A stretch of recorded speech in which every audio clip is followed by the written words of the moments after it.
Yes, this is the first episode of our documentary series. We're finally here. Now, if you've never heard of the Zuni people, they are a Native American tribe who lived in the south-central part of New Mexico for over 2,000 years. They speak what's known as a Zuni language, completely unrelated to any other Native American languages in the area. And although they were almost wiped out during the early colonial period by disease and warfare with neighboring tribes, today they still number over 13,000 strong. But here's where things get really interesting. About 10 years ago, a cultural anthropologist stumbled upon a very strange similarity between the Zuni people and the Japanese people. More than just a few similarities, mind you. Similarities so striking that at times it almost seems as though these two cultures must have known about each other at some point in history. But they haven't. There is absolutely no way that the Zuni people could have interacted with the Japanese people. Or are there? Could there be more to this story than meets the eye? That's what we're going to try and find out. First off, let me say this. This documentary is not meant to prove anything. The truth is, when I first read about the Zuni people and the similarities they have with the Japanese people, I was a bit skeptical. Could these really be all coincidences? Well, if you think about it, it's possible. After all, there are many isolated tribes in the Amazon rainforest who also share similarities with Japanese culture. But the more I looked into this topic, the more I realized that there was something definitely going on here. There are far too many similarities between these two cultures for them to simply be coincidences. What I want you to do for me, viewer, is to keep an open mind throughout this entire documentary. Don't believe everything you see, question everything you see. And most importantly, don't jump to conclusions. In this documentary, we will go through over 50 different similarities between these two cultures, and some of them, well, they'll make you wonder, right? I mean, how could both of these cultures develop similar customs if they never met? We'll discuss all of this and much more, so sit back, relax, and enjoy the show. Also, if you're watching this documentary at night, make sure your volume is turned down or use headphones. Some parts of this documentary can be a little intense, especially when you're trying to sleep. Now, without further ado, let's begin. The Zuni people are known to be a very quiet people. They speak very softly and rarely raise their voices, and as a result, those who visit their villages often comment on how peaceful and tranquil their environment is. Some even say that visiting a Zuni village is like stepping into another world, a world where life moves at a slower pace, and people take the time to appreciate the simple things in life. It's as though the Zuni people have discovered the secret to happiness, a secret that has eluded humans for centuries. But the Zuni people aren't the only ones who value peace and tranquility. The Japanese people are also known for their love of nature and their appreciation for the beauty of simplicity. They have a deep respect for the natural world around them and believe that it should be preserved for future generations. This reverence for nature is reflected in their art, literature, and daily lives. For example, Japanese gardens are famous for their tranquility and balance, while haiku poetry often celebrates the beauty of the natural world. Similarities like this one can be found all over when comparing the Zuni people and the Japanese people. After all, they live on different continents and have different languages and customs. However, when you look deeper, you'll find that they have more in common than meets the eye. In fact, there are over 50 similarities between these two cultures. And in this documentary, we'll be exploring some of the most fascinating ones. But before we delve into the specifics, it's important to understand why these similarities are so intriguing. Many scholars believe that the similarities between these two cultures can be attributed to a common ancestor. This theory suggests that both cultures descended from a single ancestral population that migrated from one place to another, bringing their beliefs and customs with them. Over time, these cultures evolved, but they retained many of their common traits. They believe that the similarities between these two cultures may be due to something else entirely, something more mysterious. Some believe that the similarities between these two cultures may be due to past interactions between them. Although there is no historical evidence of direct contact between the Zuni people and the Japanese people, it's possible that they may have interacted indirectly through trade or migration. Others believe that the similarities between these two cultures may be due to something more supernatural, such as telepathy or precognition. These beliefs are not widely accepted by scholars, but they do make for an interesting discussion.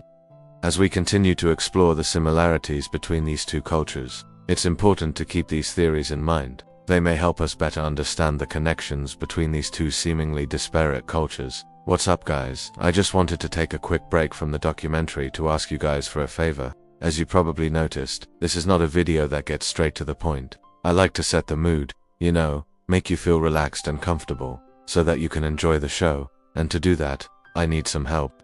You see, I'm not a writer, I'm not a director, I'm not a musician, I'm not an editor, I'm not good at any of that stuff, but I have a passion for this kind of stuff. I love paranormal mysteries and I love sharing them with others. The problem is, I don't know how to do it properly.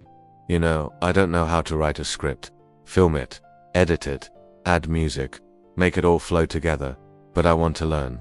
So that's where you come in. What I'm looking for are people who are skilled in those areas, people who are passionate about paranormal mysteries, and want to help me bring these stories to life. If that sounds like you, then please don't hesitate to reach out. You can contact me through the provided means. Who knows? You might just be the person I'm looking for. Now back to the show. Another interesting similarity between the Zuni and Japanese people is their approach to death. Both cultures have a deep respect for the dead and believe that death is not the end, but rather a transition to another realm. This belief is reflected in their burial practices as well as their rituals and ceremonies honoring the dead. One example of this is the Zuni people's practice of burying their dead with their belongings. This is similar to the Japanese custom of burying the dead with their favorite possessions. This custom reflects the belief that the dead will continue to use these items in the afterlife, and shows the deep respect that both cultures have for their ancestors. In addition to their approach to death, the Zuni and Japanese people also share similarities in their views on the afterlife. Both cultures believe that the afterlife is a place where the soul can find peace and harmony. This belief is reflected in their religious practices and rituals, which often focus on achieving inner peace and harmony. Overall, the similarities between the Zuni and Japanese people's beliefs about death and the afterlife are a testament to their shared values and beliefs. Despite living thousands of miles away from each other, these two cultures have developed remarkably similar views on these important topics. But the similarities between the Zuni and Japanese people don't end there. They also share a deep love and respect for animals, which is reflected in their art and religious beliefs. From the intricate woodblock prints of Japanese ukiyo-e artists to the stunning pottery of the Zuni people, animals play a central role in the artistic expression of both cultures. Each animal is seen as having its own unique spirit and power, and they are often depicted with great detail and reverence. Additionally, both cultures have a strong connection to nature and believe that humans should live in harmony with the natural world. This is evident in the Shinto religious beliefs of the Japanese people, which emphasize the importance of respecting and preserving nature, as well as in the Zuni people's close relationship with the land and their traditional practices of farming and hunting. Overall, the shared reverence for animals and nature between the Zuni and Japanese people is a powerful testament to the interconnectedness of all living things and the importance of living in harmony with the natural world. Hey guys, I hope you're enjoying this documentary so far. Now I want to hear from you. What do you think about the Zuni people and the Japanese people? Do you think there's a connection between them? Let me know in the comments below. Thank you for watching, and remember to stay tuned for more exciting content. See you next time. Hello and welcome to our series, A Native American Journey, where we highlight the rich cultures, histories, and contemporary lives of Native Americans across the United States. This is Chapter 2, The Zuni People, Keepers of the Ancient Ways. All around us are signs of a people deeply connected to their land, water, and sky. Petroglyphs carved into cliffs tell stories of their ancestors' journeys, and ceremonies that have been passed down for generations keep their history and culture alive.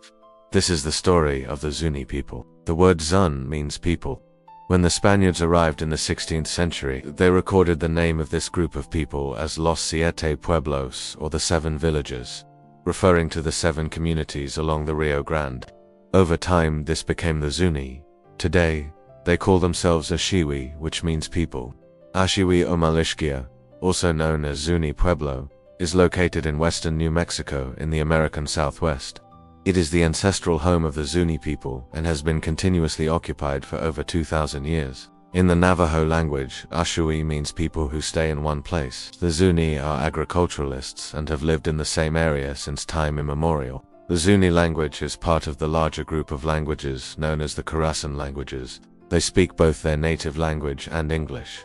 According to the U.S. Census Bureau's 2019 American Indian and Alaska Native Languages and English Proficiency, about 1,600 people, or 48% of Zuni people aged 5 and above, speak a native language at home. Of those, More than 750 speak Zuni, while their native tongue has managed to survive. Most of their religious chants and prayers have been taken down in writing in English. Because of this, there are no written materials available for the general public to learn the language. There is currently a language immersion school that teaches children the language from an early age. The Zuni are one of the oldest continuously inhabited communities in North America, with evidence of continuous habitation dating back to at least 2,000 years ago. The earliest archaeological evidence of human occupation in the Yakima Valley dates back to 550 CE. The Zuni were farmers and lived in small villages throughout the valley. They grew crops such as corn, beans, squash, and cotton, and hunted game such as deer and rabbits. They also gathered plants and herbs for food and medicine. They developed sophisticated irrigation systems to water their crops and used tools such as digging sticks and baskets for farming and gathering. They lived in small, sturdy stone houses that were built in a traditional style that has been passed down through generations. Around 1000 CE, the Zuni began to develop large settlements and became more sedentary. They built larger homes and granaries to store their crops and adopted new technologies such as the bow and arrow. By the 14th century, the Zuni had become a complex society with a hierarchical social structure and a thriving economy based on agriculture and trade. They traded with other Native American tribes in the region, as well as with the Spanish traders who had arrived in the 16th century. They traded a variety of goods, including Zuni, turquoise jewelry, pottery, and textiles. During this time, they also developed a unique cultural identity that blended their native traditions with the influences of the Spanish and other cultures. They incorporated elements of Spanish culture into their art and architecture, while maintaining their native language and religious beliefs. In the 16th century, the Zuni people first encountered the Spanish conquistadors, who were exploring and conquering the southwestern United States. The Zuni resisted the Spanish attempts to convert them to Christianity and assimilate them into Spanish culture for many years. They fought against the Spanish soldiers and refused to abandon their native religion and traditions. However, by the 17th century, the Zuni had been largely subdued by the Spanish and forced to pay tribute to the Spanish authorities. Despite this, the Zuni continued to practice their religion in secret and preserve their language and culture. In the 18th and 19th centuries, the Zuni were part of the Pueblo Revolt of 1680, which was an uprising of several Pueblo tribes against the Spanish colonial rule. The revolt was led by Pope, a Franciscan friar who had been critical of the Spanish treatment of the Native Americans. The Pueblo people fought against the Spanish soldiers and successfully drove them out of New Mexico for over 10 years. However, the Spanish eventually returned and reconquered the region. The Zuni people suffered greatly during the revolt, and in the years that followed, many of them were killed or captured and forced to work as slaves. In the early 20th century, the Zuni people began to revive their language and culture. They established schools to teach the Zuni language and began to hold cultural events to celebrate their heritage. They also began to produce art and crafts that incorporated their native designs and symbols. In recent decades, the Zuni people have become known for their beautiful jewelry, pottery, and Kashina dolls, which are sold around the world. Today, the Zuni people are still living on their reservation in western New Mexico. They continue to farm and raise livestock, and many of them work in tourism and the arts. The Zuni people are known for their strong sense of community and their commitment to preserving their language and culture. They continue to pass down their traditions and stories to younger generations, ensuring that their heritage will be kept alive for centuries to come. If you ask any Zuni elder, they will tell you that the greatest threat their people have ever faced is the loss of their language and culture. For centuries, the Zuni people have been subjected to assimilation policies that aim to erase their native language and replace it with English. But despite these efforts, the Zuni have managed to keep their language and culture alive. One of the ways they have done this is through storytelling. Storytelling is an important part of Zuni culture. From the time they were young, Zuni children are taught stories about their history, their culture, and their beliefs. These stories are not only entertaining, but they are also a way to preserve their heritage and pass it down to younger generations. One of the most famous Zuni storytellers is a man named Geraldo Haro. Haro is a master storyteller who has been sharing Zuni stories with audiences around the world for decades. He is known for his ability to bring the stories to life and for his deep knowledge of Zuni culture. Another important aspect of Zuni culture is their respect for nature. The Zuni people have a deep connection to the natural world, and they believe that all living things are interconnected. This respect for nature is reflected in their art, their ceremonies, and their daily lives. For example, the Zuni people are known for their beautiful jewelry, which often features natural materials such as turquoise, coral, and silver. They also have a deep respect for animals, and they often incorporate animal symbols into their artwork. Despite the many challenges they have faced, the Zuni people have been able to preserve their language and culture for centuries. They have done this through storytelling, by respecting nature, and by passing down their traditions to younger generations. The Zuni people are an example to all of us of the power of cultural resilience. If you would like to learn more about the Zuni people, we encourage you to visit their website. On their website, you can learn about their history, their culture, and the issues they are facing today.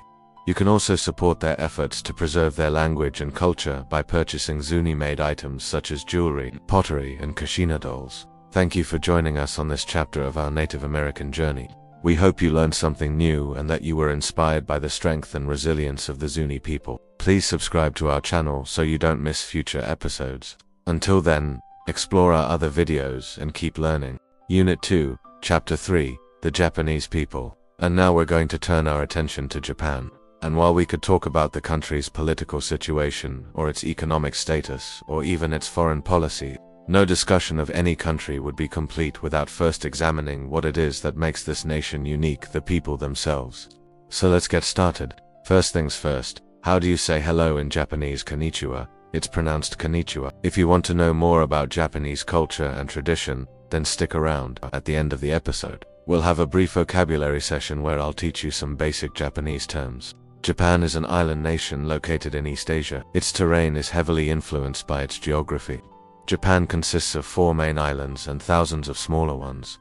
There are hundreds of mountains and volcanoes, with active ones situated along the Pacific coast. Active volcanoes, by the way, are considered sacred by the Japanese, because they think they're home to the spirits of their ancestors. That belief leads us into the first point of discussion: religion. In Japan, the most popular religion is a blend of 2 different faiths, Shinto and Buddhism. Shinto is indigenous to Japan. The word Shinto roughly translates into the way of the gods. Shinto teaches that everything in the natural world is animated by spiritual beings called kami, which include natural forces such as wind and rain and mountains and trees, even rivers and rocks. Kami can be good or bad.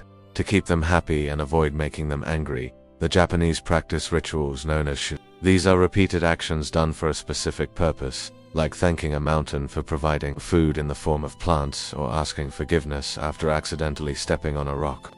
Now, before you start thinking that Shinto is just paganism, take a closer look at these rituals. Do they remind you of anything else you've studied? How about Christianity? Lots of rituals in Shinto resemble Christian practices, like praying to a higher being, building shrines to honor the kami, celebrating special days with feasts, and avoiding certain foods during religious ceremonies. In fact, many of the world's religions share similar characteristics. We see that in the beliefs and behaviors of all societies. Whether it's the Azonde people of Sudan, or the Maori of New Zealand, or the Japanese, there is usually a strong emphasis on rituals, symbols, and observances of the seasons. These commonalities demonstrate that humans everywhere have a need to practice religion. We want to understand the world around us and to believe that there is order to it. Humans also want to feel connected to something bigger than themselves. Religion offers believers a way to accomplish both of those things. But back to Japan, when Buddhism arrived from China, it blended with Shinto to form what's known as Japanese folk religion. This new faith combined the reverence for ancestors and spirits found in Shinto with Buddhist ideas about death and rebirth. Some Japanese even followed both religions at the same time. They'd pray to Buddhist deities for their help in achieving enlightenment, and ask the kami to bless them with a bountiful harvest. Though syncretism is dying out due to modernization, there are still some aspects of Japanese life that are untouched by this change. Like, did you know that you can visit shrines and temples throughout Japan, not just on religious holidays, but almost every day? Ordinary Japanese might make a pilgrimage to a shrine to pray for help in finding a job or to thank the gods for getting them married. Since these places are so prevalent, I should probably tell you about one of the holiest sites in Japan, the sacred Mount Fuji. Now, as you can imagine, a mountain that's revered as a deity can be very dangerous to climb. But since the 19th century, climbing Mount Fuji has become a rite of passage for young Japanese men. Every summer, tens of thousands of pilgrims hike up the mountain. Once they reach the summit, they must pass through a small temple before descending the other side. This temple is dedicated to the goddess Konohana Sakuya, who is said to live in the heart of the mountain. You see, Mount Fuji is home to the most important festival in Japanese folk religion, the Mountain Festival. When the snows begin to melt and the pilgrims return to the mountain, the locals hold a festival in her honor. Villagers from nearby towns come to pay their respects to the goddess and pray for the safekeeping of the mountain. They are led by young men carrying symbolic staffs called shinbashira. These men are volunteers from families whose ancestors were once servants of the imperial court. So not only is Mount Fuji the holiest site in Japanese folk religion, it's also the location of one of its holiest festivals. Throughout Japan, there are also over 3 million Shinto and Buddhist shrines and temples. Many are decorated with ornate details and carvings. The most famous is Todaiji Temple in Nara. Inside it houses a giant bronze Buddha statue, which is actually the largest in the world. Now, while shrines and temples are still standing, another aspect of Japanese religion is disappearing: the shaman. Now, shamans are ritual specialists who serve as intermediaries between the human and spirit worlds. Their duties include divining the future, healing diseases, guiding souls of the dead to the afterlife, and protecting the community from evil spirits. Shamans use magic, spells, dances, and trance states to accomplish these goals. For the most part, shamans are no longer needed. Diseases can be treated with Western medicine. Evil spirits can be exorcised with holy water from the Catholic Church or holy water from Shintoism. And if the Japanese want to know their future, they can just watch the nightly news. So while traditional religious practices are fading in Japan, another aspect of Japanese religion is gaining popularity, namely its mythology. Did you know that Japanese mythology was the inspiration for modern anime and manga? Well, Japan has a rich tradition of myths and legends. Most are derived from Kojiki and Nihon Shoki, which are books that were created in the early 8th century.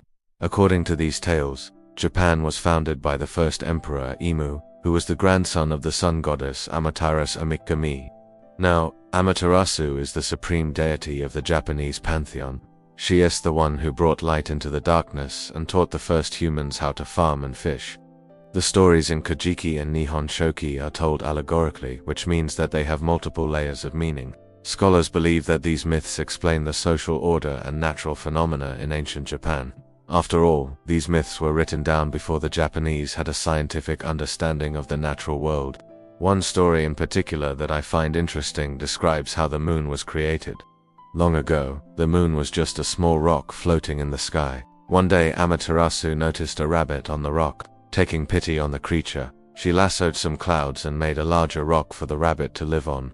What's interesting about this myth is that it explains why the moon changes phases. As the clouds begin to unravel, the rabbit is forced to move around the rock, and depending on how much of his fur is showing, the Japanese know it's going to rain, snow, or shine. Obviously, this is just a simple explanation for a complex astronomical phenomenon. However, the story goes deeper than that. By offering a place for the rabbit to live, the sun goddess is giving life to the moon. She's giving it form and shape and even its very existence. So remember the connection we talked about earlier between landforms, natural forces, and religious beliefs. Well, here we see that connection again.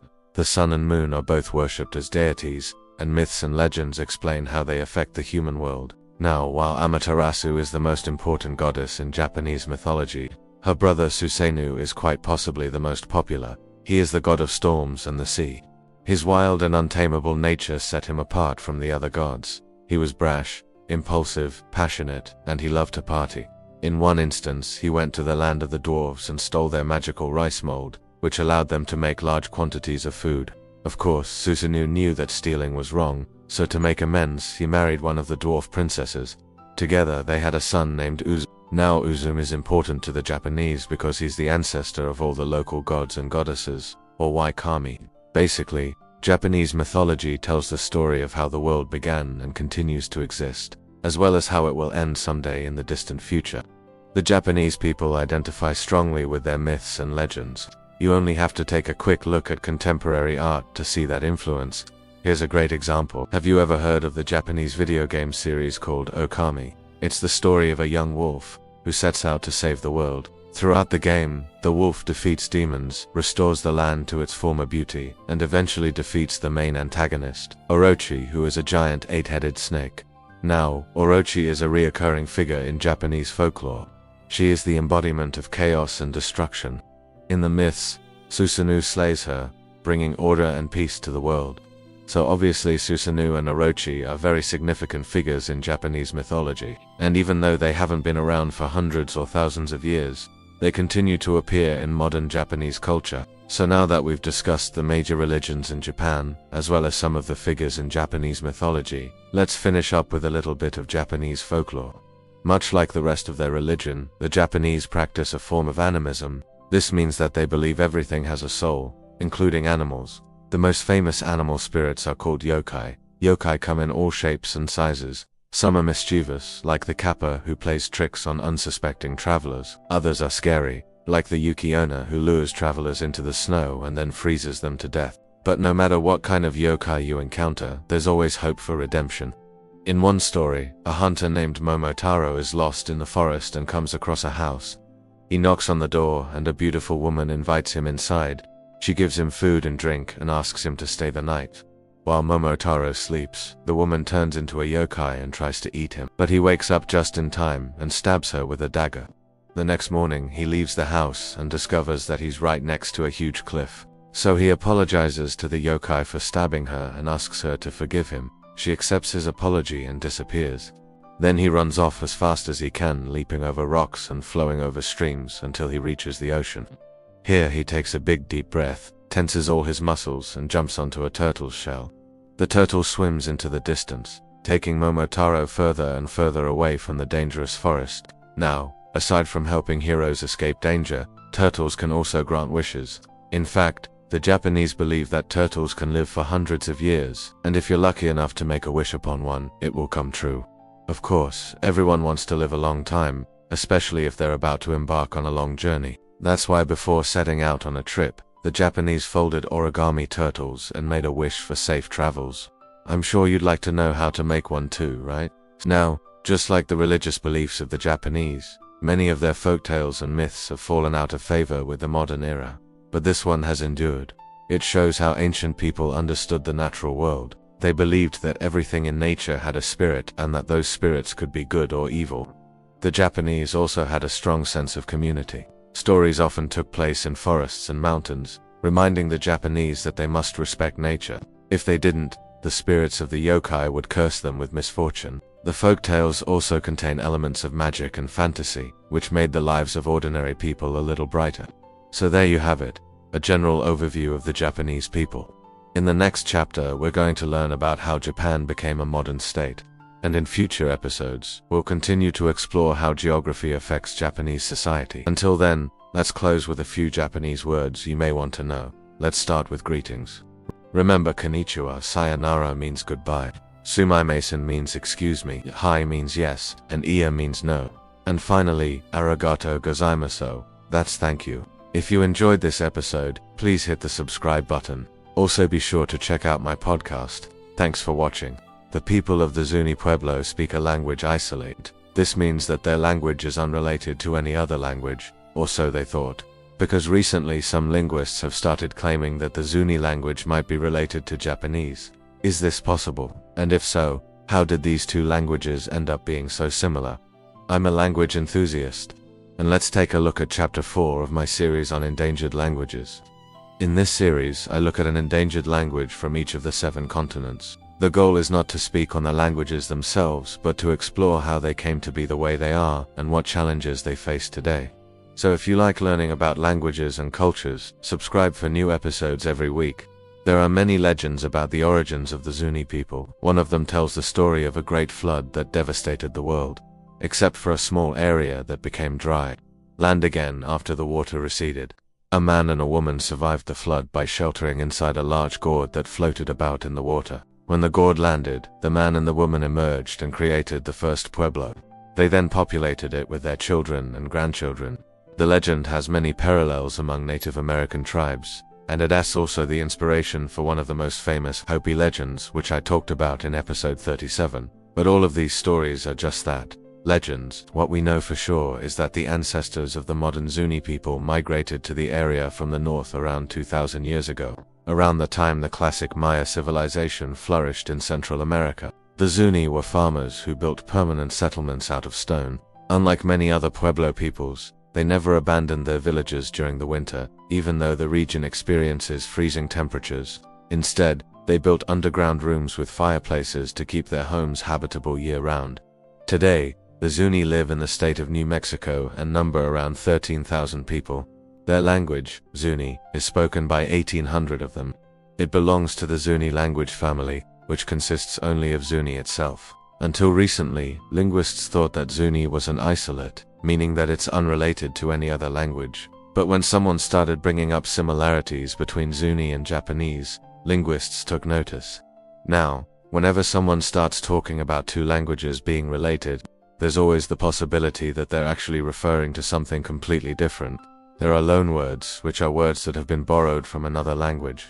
Even in English, there are loanwords in English like taco or sushi, which come from Japanese, or loan translations, which are phrases that are translated literally from another language.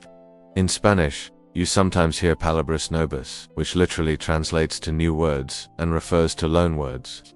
And there are calques, which are fixed expressions that have been translated into another language.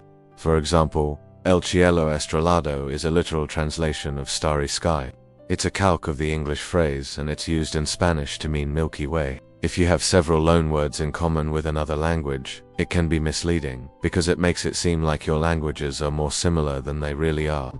So whenever linguists talk about whether two languages are related, they first need to establish that these three phenomena aren't responsible for the similarities they've observed. In order for Zuni and Japanese to be related, the words that they have in common would need to go back to a common ancestor. This is called a proto-language. Unfortunately, no one knows what the proto-language would have sounded like, so linguists try to reconstruct it by comparing the words of the daughter languages. Some researchers claim that the Zuni and Japanese vocabularies have between 60 and 100 cognate words, which are words that come from the same ancestral word. Words like water and mountain often refer to concepts that exist in nature, so they appear in basically all languages. However, other words refer to more abstract concepts, and these are usually more unique to specific language families. Some of the words that have been proposed as Zuni Japanese cognates are quite unusual and include words for badger, deer, rabbit, sheep, turtle, wasp, rain, and wind. The researcher who compiled this list couldn't find any evidence that these words were loans or translations. Now, 100 words isn't enough to establish that two languages are related. But given that Zuni only has about 1,800 speakers, this is a lot. Not only that, but some researchers have found similarities in the grammar of Zuni and Japanese. Both languages tend to put adjectives after the noun they modify. This is uncommon worldwide, but it's common in the Japonic languages, which include Japanese, Ryukyuan, and possibly Korean. Both languages also use a subject, object, verb, sentence structure, and have no grammatical gender. They also share the same system of classifiers, which are little words that specify the type of noun. These similarities are pretty striking, but again, they don't prove that the languages are related. There are two possible explanations for all of this. Either the Zuni and Japanese languages split off from a common ancestor long ago, and managed to preserve many of its features, or the similarities are the result of chance and not something meaningful. Most linguists lean toward the latter explanation. They argue that the similarities are due to chance and that the languages are not related. For one thing, if Zuni and Japanese are related, that would mean that the ancestral language of Zuni was spoken somewhere in Japan. Then somehow, the Zuni people traveled across the Pacific Ocean and settled in North America without any trace of their migration remaining behind. This seems very unlikely. However, others think that this idea deserves more attention, especially since the early Zuni people kept records of their migrations, but they lost it during the Pueblo Revolt of 1680. The revolt was a bloody conflict between the indigenous peoples of the Southwest and the Spanish colonial government. It was one of the largest and longest revolts against colonialism in history. But sadly, the indigenous people lost. There are two main reasons why linguists reject the idea of Zuni and Japanese being related. First of all, no one has been able to reconstruct a proto-language that links the two.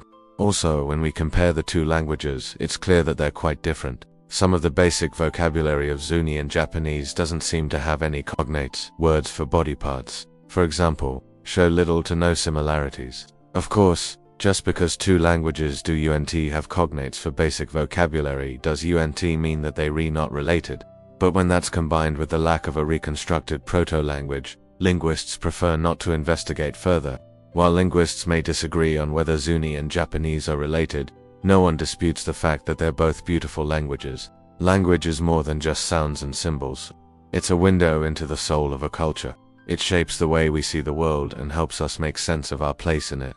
If you want to learn more about the world and make sense of your place in it, you should check out Brilliant. Brilliant is an online learning platform with courses in science, computer science, and math. Whether you're interested in artificial intelligence, astrophysics, or engineering, Brilliant has a course for you. I like the scientific thinking course because it teaches you how to approach problems in a logical and structured way. This is a skill that comes in handy in everyday life and can help you make decisions that are based on facts rather than opinions or emotions. But there's something special about learning a new subject that excites you.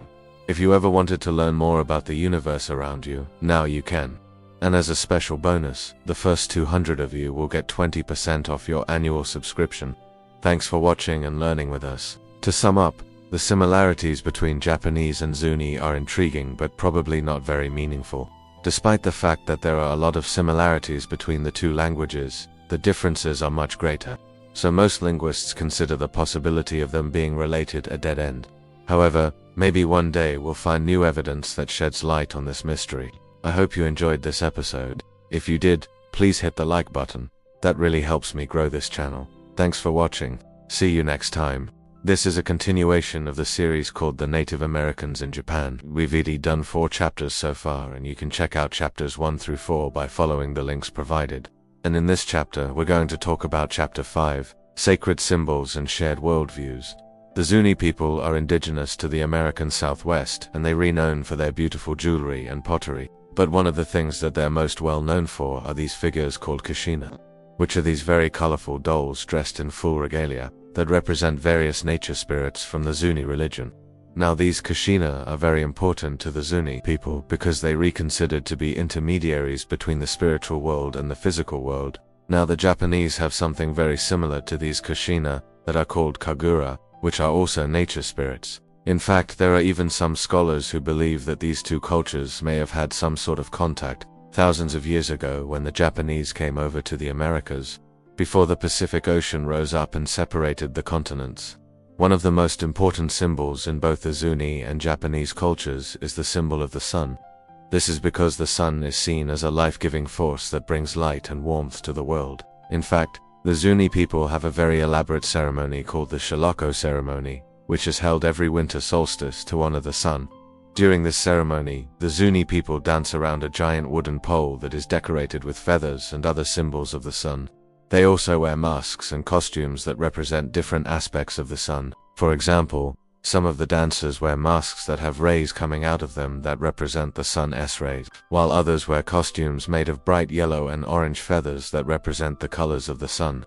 The Japanese have a similar reverence for the sun, and it's actually believed that the Japanese emperor is a direct descendant of the sun goddess Amaterasu. One of the most important festivals in Japanese culture is the Hinamatsuri festival, which is also known as the Dole Festival. This festival is held every March to celebrate the vernal equinox, and it's one of the most important times of the year for the Japanese people. During this festival, people decorate their homes with dolls that represent the gods and goddesses of the sun and the moon. They also perform special dances and rituals to honor the sun and ask for its blessings for the coming year. Another important symbol that is shared between the Zuni and Japanese cultures is the moon. Both cultures have a deep respect for the moon and its cycles, and they see it as a powerful symbol of the feminine divine.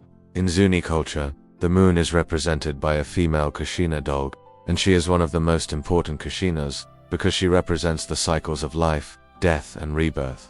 The Japanese have a similar reverence for the moon, and they have a number of festivals and rituals that are dedicated to the moon. One of the most famous of these is the Tsukimi Festival, which is also known as the Moon Viewing Festival. During this festival, people come together to admire the full moon and to give thanks for its blessings. Both the Zuni and Japanese cultures have a strong emphasis on the importance of balance and harmony. This is reflected in their art, their architecture, and their religious beliefs. In Zuni culture, the kushinas are often depicted as being in a state of balance and harmony with each other and with the natural world. The Japanese have a similar belief in balance and harmony, and it's reflected in their gardens, their paintings, and their literature. The concept of wabi-sabi is a good example of this. Wabi-sabi is a Japanese philosophy that finds beauty in imperfection and asymmetry. It's a reminder that life is not always perfect, and that we should find beauty in the things that are imperfect. The Zuni people have a very strong sense of community, and they place a high value on cooperation and helping each other. This is reflected in their ceremonies, which are often large community events that bring people together from all over the Southwest. In Japan, the concept of community is also very important, and it's reflected in their traditional arts and customs. For example, the tea ceremony is a good example of this. The tea ceremony is more than just a way to make and drink tea. It's a way to bring people together and to create a sense of community. Both the Zuni and Japanese cultures have a deep respect for the natural world, and they see themselves as being part of the natural world rather than separate from it. This is why they have such a strong connection to the land, and why they feel such a responsibility to protect the environment. In fact, the Zuni people have been living in the American Southwest for thousands of years, and they have a deep knowledge of the plants and animals that live there. They use this knowledge to heal people and to protect the environment. The Japanese have a similar respect for the natural world, and it's reflected in their art, their literature, and their religious beliefs. The Shinto religion is a good example of this. Shinto is a Japanese religion that is based on the belief that all things in nature are sacred. One of the most important symbols in both the Zuni and Japanese cultures is the symbol of the circle. The circle is a powerful symbol that represents many things, including the sun and the moon, the cycles of life, death, and rebirth, and the interconnectedness of all things. In Zuni culture, the circle is often used in ceremonies and rituals, and it's a reminder of the Zuni people's connection to the natural world. The Japanese use the circle in a similar way, and it's often used in their art and their architecture. The circle is a reminder of the Japanese people as respect for the natural world and their belief in the interconnectedness of all things. Another important symbol that is shared between the Zuni and Japanese cultures is the symbol of the triangle. The triangle is a symbol of strength and stability, and it's often used to represent the mountains and the clouds. In Zuni culture, the triangle is often used in their pottery and their jewelry, and it's a reminder of the Zuni people's deep connection to the land. The Japanese use the triangle in a similar way, and it's often used in their gardens and their architecture. The triangle is a symbol of the Japanese people's respect for the natural world and their belief in the interconnectedness of all things. Finally, another important symbol that is shared between the Zuni and Japanese cultures is the symbol of the spiral. The spiral is a symbol of growth and change, and it's often used to represent the cycles of life. In Zuni culture, the spiral is often used in their weaving and their silver work, and it's a reminder of the Zuni people's deep connection to the land and their respect for the natural world. The Japanese use the spiral in a similar way, and it's often used in their gardens and their architecture. The spiral is a symbol of the Japanese people's respect for the natural world, and their belief in the interconnectedness of all things. As you can see, the Zuni and Japanese cultures have a lot more in common than meets the eye. They both have a deep respect for the natural world, a strong emphasis on balance and harmony, and a belief in the interconnectedness of all things. Their art, their architecture, and their religious beliefs are all reflections of their shared worldview. So the next time you see a Zuni Kushina doll or a Japanese Kagura mask, take a moment to appreciate the shared history and cultural values that these two cultures have. If you enjoyed this video, please give it a thumbs up and subscribe for more videos like this. Thanks for watching. In this episode, we're going to look at Chapter 6, which is titled The Journey Hypothesis. It's also known as Ancient Ocean Voyages, and it asks the question, could the Japanese have crossed the Pacific Ocean in large sailing ships 1,000 years ago? Now, there are a lot of theories about how ancient people could have gotten to the Americas before Christopher Columbus, but most of these theories involve walking across a land bridge that no longer exists, because the sea levels were lower. There's some theories about rafting and things like that, but this theory looks at the possibility that they sailed here. One thing to keep in mind with all of these different theories is that even if one of them is correct, it doesn't necessarily negate the other ones. In other words, just because we can prove beyond a shadow of a doubt that the Japanese came to the Americas does not mean that the Chinese did uncome as well.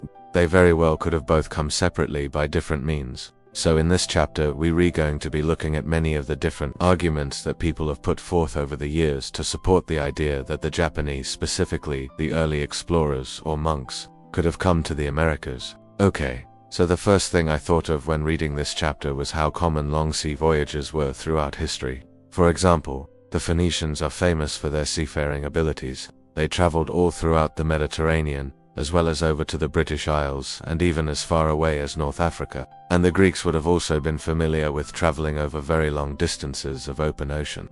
Considering that the journey from Greece to Britain would have taken at least a few days.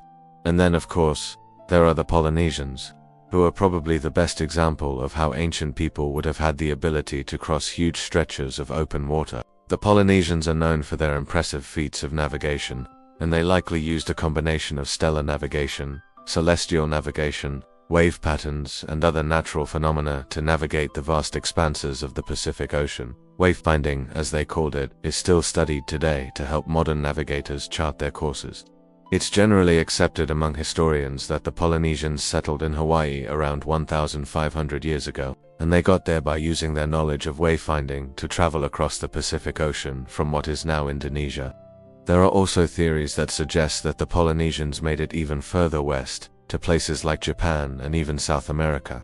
This brings us back to the main argument presented in this chapter, which is that the Japanese could have done the same thing, that given enough time, maybe a few generations, they could have figured out how to use the stars and the waves and the wind patterns of the Pacific Ocean to get to the Americas. So let's say that we want to play this out. Maybe 1,000 years ago, there was an explorer from Japan that set sail across the Pacific and somehow ended up in the Americas. Where do you think they would have landed? Well, the author of this book says that he believes that they would have landed somewhere in the American Southwest, specifically in the area that includes the modern-day states of Arizona, New Mexico, and Utah. Why do you think he thinks that they would have landed here? Well, there are two main reasons. First, the prevailing winds in the Pacific Ocean blow from east to west, so it makes sense that if someone were to set sail from Japan and get caught up in the currents, they would end up on the west coast of the Americas. Second, he argues that the climate of the American Southwest 1,000 years ago was much more hospitable than it is today. In fact, he cites evidence from tree rings that shows that the average temperature in the region was about 5 degrees Fahrenheit higher than it is today. This would have made it much more likely that any Japanese sailors who shipwrecked in the area would have been able to survive. But why would they have landed specifically in this part of the country? Well, he points out that the Japanese and the Native Americans both had a culture that revered the ocean. He also notes that the Japanese have a tradition of seafaring and exploration that goes back thousands of years. Even in the earliest days of Japanese history, there were people who lived along the coast and made their living by fishing and trading with boats. As the Japanese people began to explore and settle the islands of Japan, they developed a deep respect for the ocean and the creatures that lived there. Many Japanese myths and legends have to do with the ocean, and there are many stories about Japanese fishermen who go on incredible adventures at sea. For example, there is a story about a fisherman who catches a giant fish that turns out to be a dragon. All of this is to say that the Japanese people have a long and rich history of interaction with the ocean, so it makes sense that some of them would have eventually set sail and explored the vast expanse of water that lay beyond their shores. The author also points out that the American Southwest has a lot of similarities to Japan. Both are mountainous and have a lot of canyons and cliffs. This could have made it seem like Japan to the Japanese sailors, and it would have made it more likely that they would have wanted to stay in this area. Finally, the author argues that the climate of the American Southwest 1,000 years ago was much more hospitable than it is today. As I mentioned earlier, the average temperature in the region was about 5 degrees Fahrenheit higher than it is today. There was also more rainfall, which would have made it easier for any Japanese sailors to survive. If they did land here, the author believes that they would have been able to find food and water easily, and they would have been able to build shelters to protect themselves from the elements. All of this would have made it much more likely that they would have been able to survive and thrive in the American Southwest. He also points out that there are a lot of similarities between the cultures of the Native Americans and the Japanese. Both cultures are known for their art and their craftsmanship, as well as their deep respect for nature. It is possible that the Japanese sailors would have been able to find a place among the Native Americans, and they may have even been welcomed as honored guests. There are a lot of similarities between the two cultures, and it's possible that the Japanese sailors would have felt right at home in the American Southwest. What do you guys think? Is it possible that the Japanese could have sailed to the Americas 1,000 years ago? Let me know in the comments below. And with that being said, I hope you enjoyed this video. If you did, please make sure to give it a thumbs up and share it with your friends. And if you haven't already, please subscribe and ring the bell so that you never miss an episode. Thanks for watching. Bye.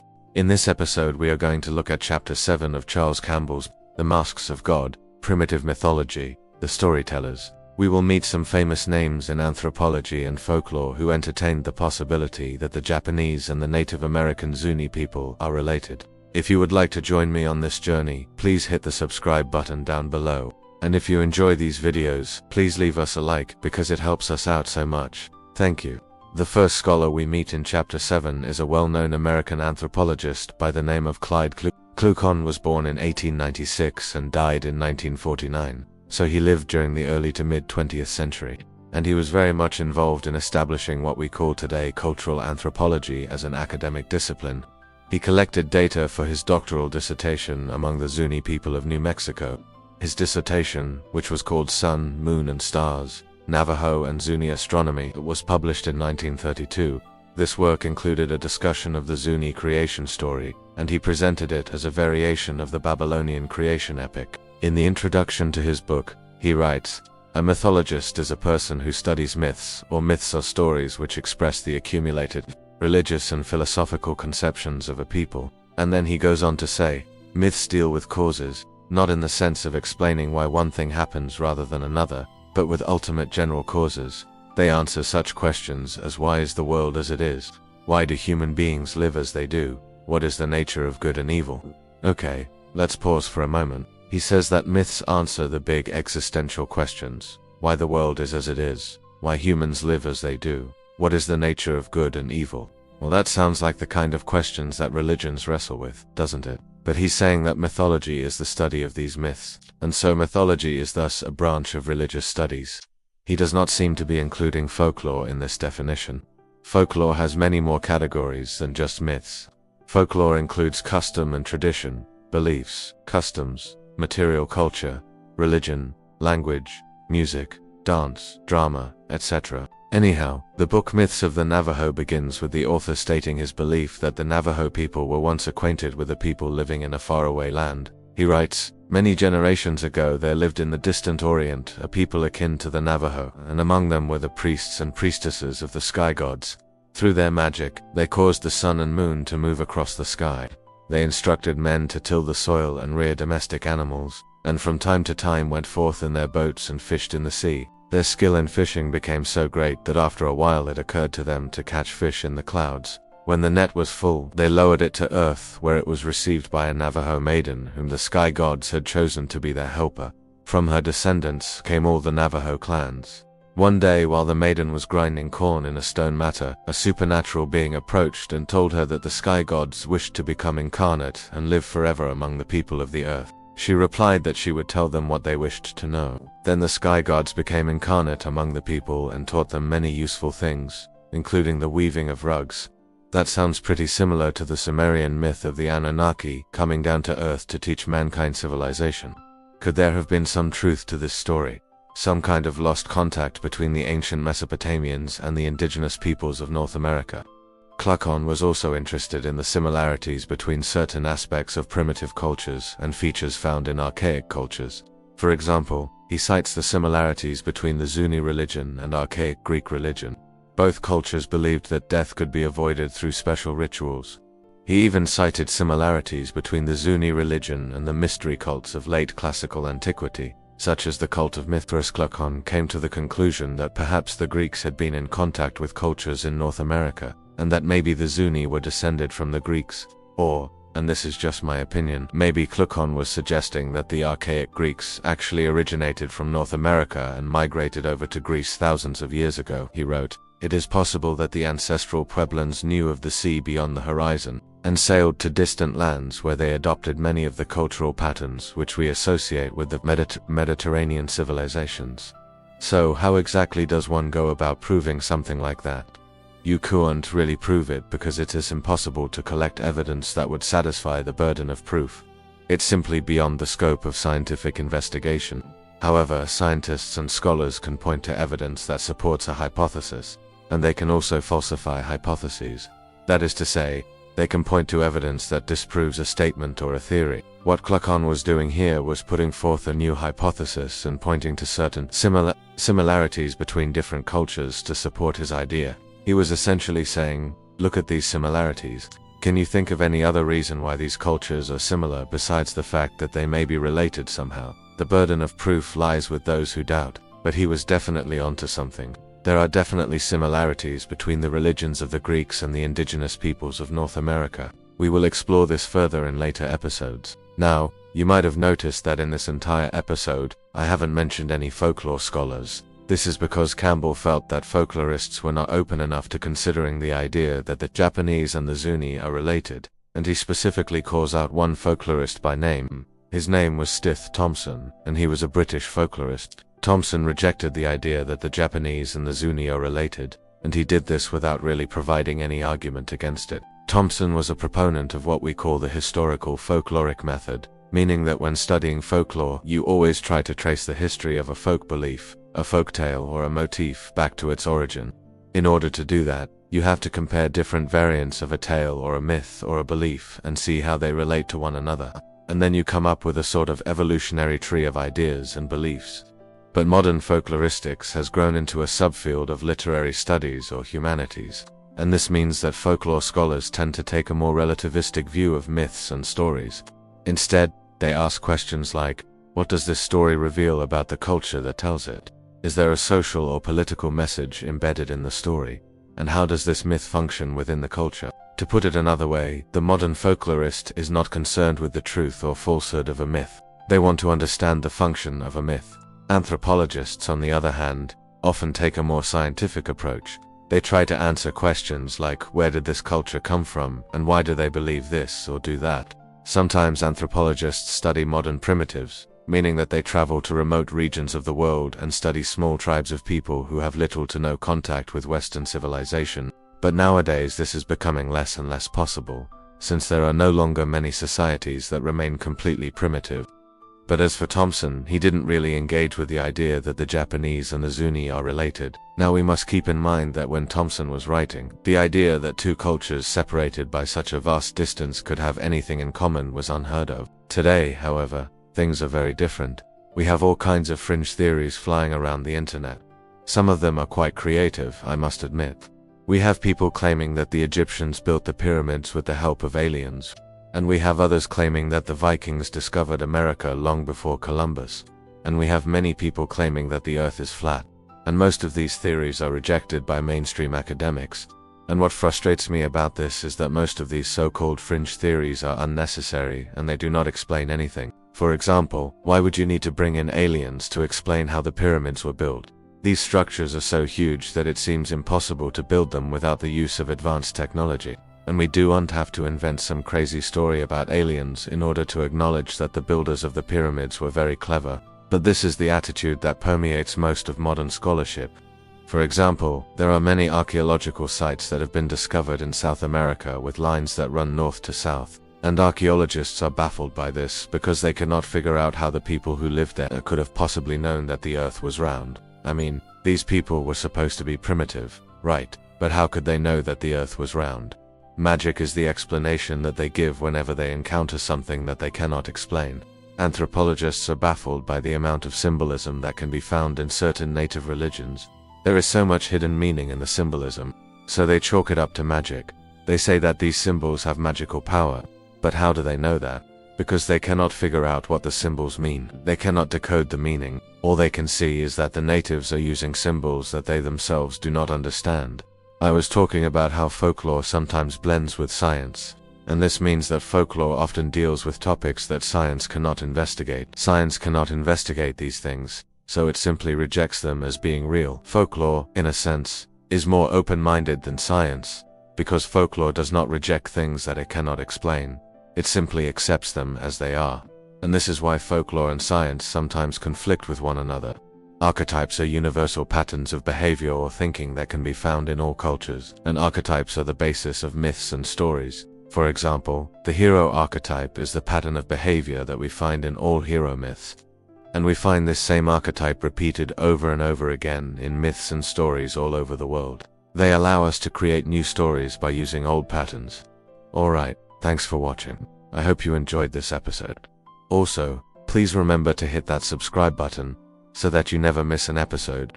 Thanks for watching. Bye. This is chapter 8 of our book about daily life in the many worlds of Middle-earth. In this chapter, we're going to be looking at how different cultures deal with rice and corn, tea and ritual.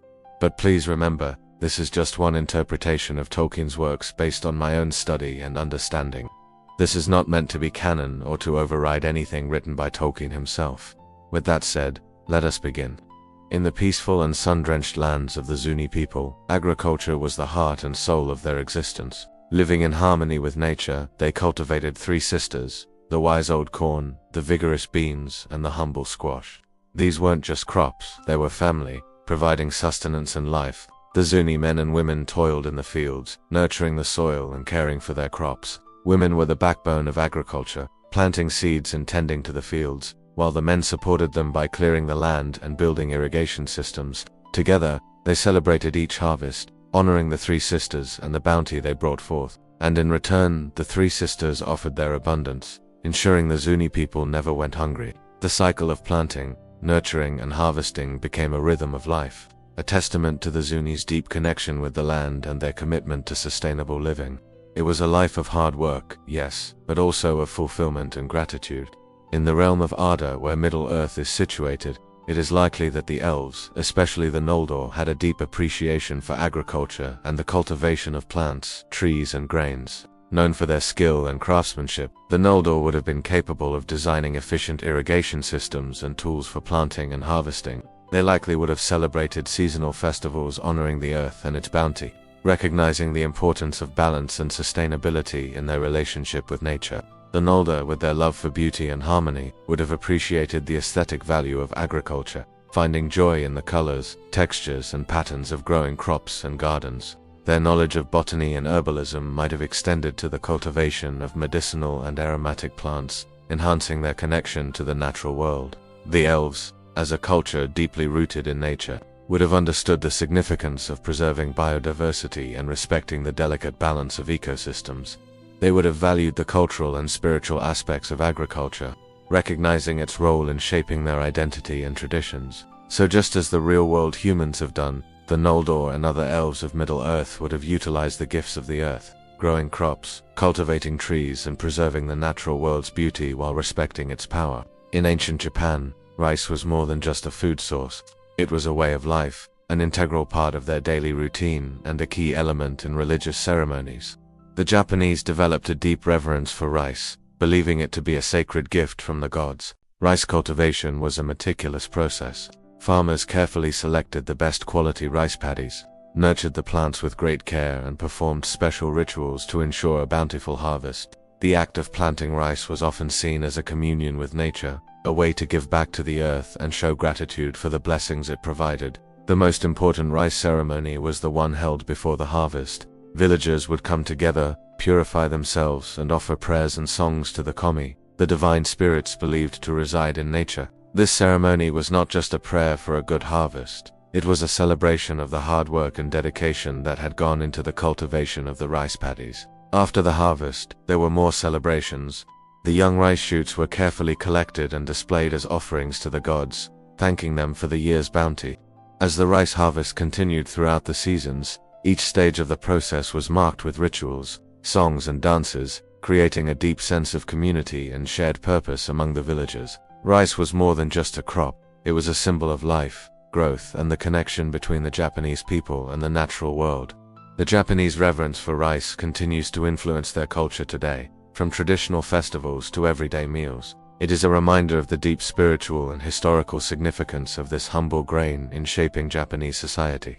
In the vast and intricate world of Arda, the elves, particularly the Noldor, are renowned for their love of music, poetry, and all forms of art. When it comes to eating, they wouldn't just consume their food, they would transform it into a form of worship, making every meal into a sacred act. Imagine a crisp autumn evening in the elven realm of Irigene. The sun is setting, painting the sky with hues of orange and purple, and the air is filled with the scent of pine and wood smoke. Inside a cozy cottage, an elven woman named Amari is preparing dinner for her family. She hums a gentle tune as she chops vegetables, stirs a pot of stew, and arranges flowers on the table. For the Noldor, cooking wasn't just a chore or a means to an end, it was a creative expression, an art form in itself. Each dish was made with the utmost care and attention to detail, as if it were a canvas for the chef's culinary creativity. The Noldor believed that food could be more than just sustenance.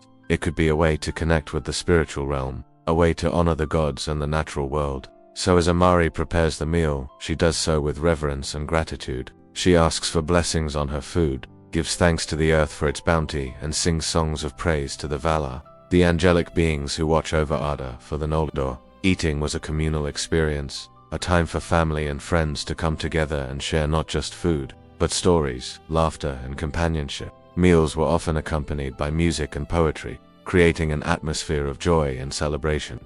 When it was time to eat, the Noldor approached their food with a sense of reverence and mindfulness. They took the time to appreciate the colors, textures, and aromas of their meal, recognizing the beauty and complexity of the food before them.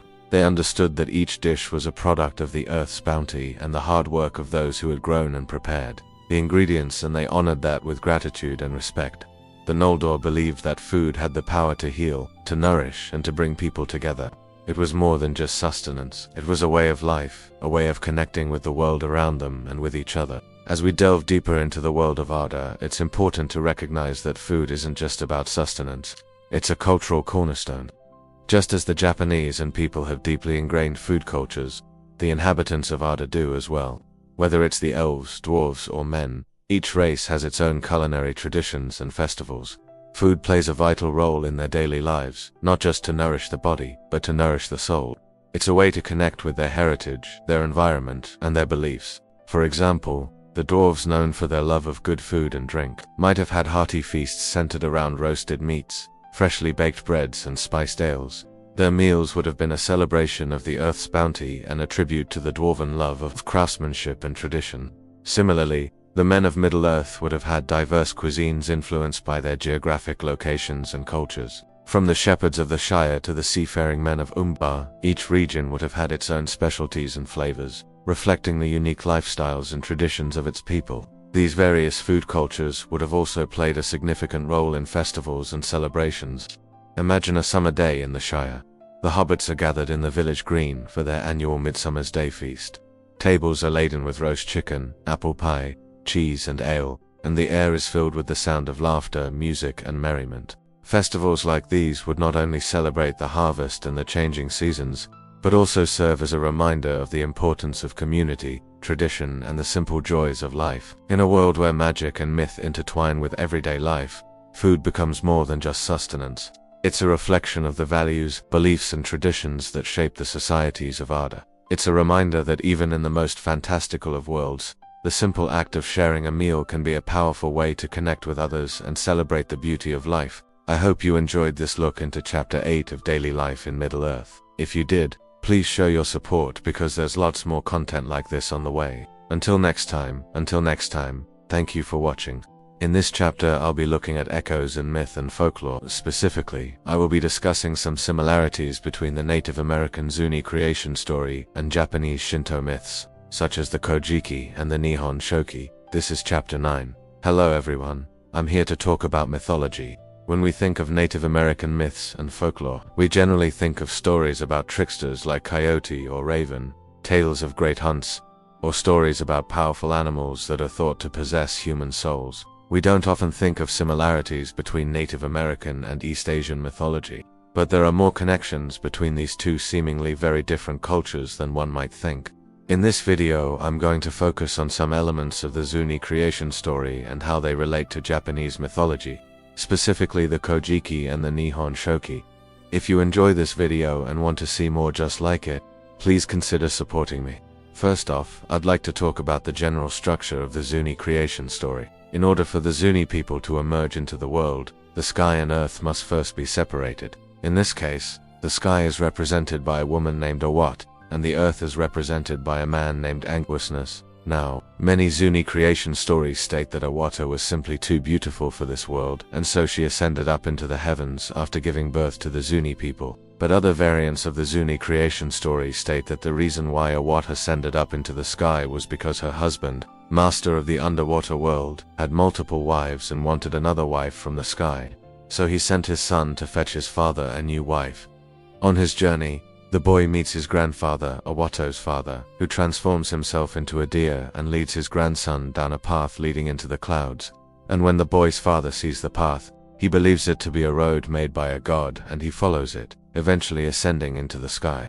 Now, this motif of the hero traveling through a hole in the sky to reach the realm of the gods is also found in a number of Japanese myths. For example, in the Kojiki and the Nihon Shoki there is a tale of Izanagi and Izanami, the primordial deities who gave birth to the islands of Japan.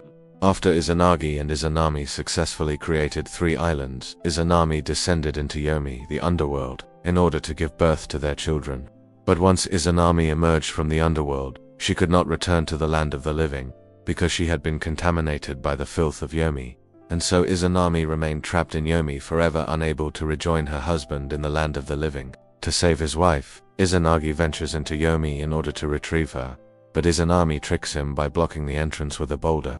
Realizing that his wife would never return, Izanagi fled from Yomi, escaping through a hole in the sky, which he immediately sealed with a rock. Similar to the previously mentioned Zuni creation story, the hero in this myth ascends to the realm of the gods through a hole in the sky. Now, in the case of the Japanese myths, the hole in the sky was caused by Izanami's actions, whereas in the Zuni creation story, the hole in the sky was created by the deception of the trickster figure Mastema. Regardless, the fact that both cultures have myths where the main character uses a hole in the sky to reach the realm of the gods is quite interesting and may indicate some sort of shared cultural memory. Now, if you've watched my previous videos, you know that the concept of a hole in the sky is a very common motif in creation myths all over the world. However, in this case, I think it is important to note that the Zuni and Japanese myths share many similarities beyond just this one motif.